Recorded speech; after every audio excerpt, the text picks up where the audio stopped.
Bismillahirrahmanirrahim. Assalamualaikum warahmatullahi wabarakatuh. Selamat berpuasa Hakim dan rakan-rakan YouTube semua. Hari ini kita nak masak lemak, tempe dan tahu. Jom. Okey, kita akan masukkan santan dulu. Santan dah pecah.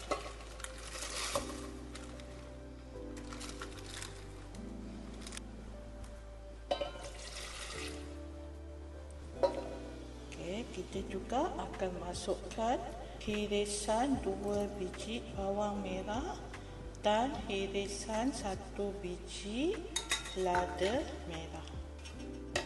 Okey, kita hidupkan api dulu.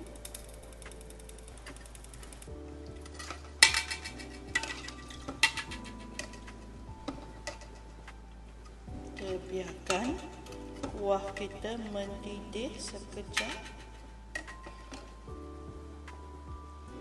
Saya nak letak perisa setengah sudu garam dan sedikit stok ayam.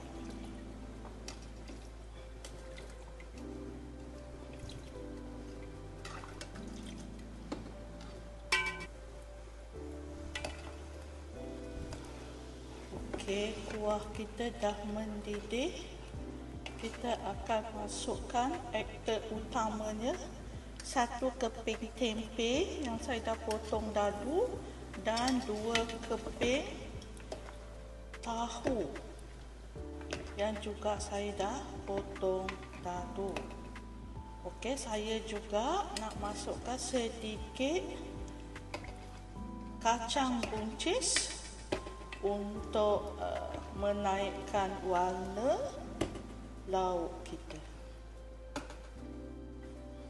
Okey, kita biarkan dia mendidih kembali.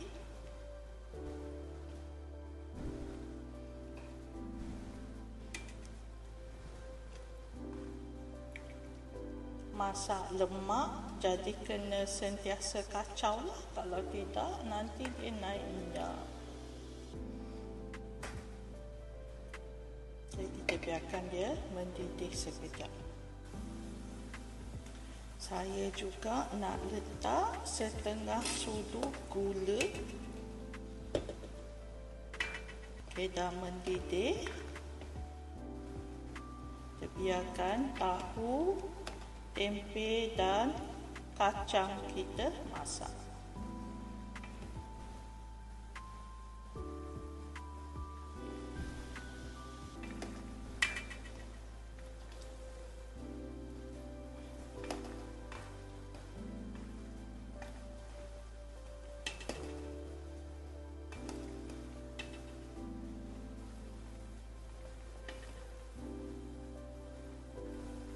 Dah nak masak tu, saya masukkan perasanya udang yang saya dah racik kecil, dan saya nak kuah lemak saya pekat sikit, jadi saya tambah dengan santan kotak 60 ml.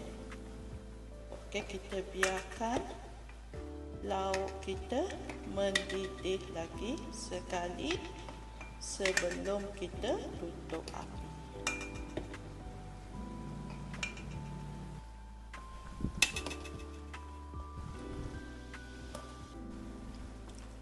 Okey, kuah kita dah mendidih.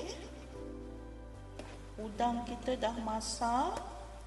Tempe kita dah masak. Kacang kita pun dah masak. So, bolehlah tutup api. Siap dah masak lemak, tempe dan tahu kita. Selamat mencuba.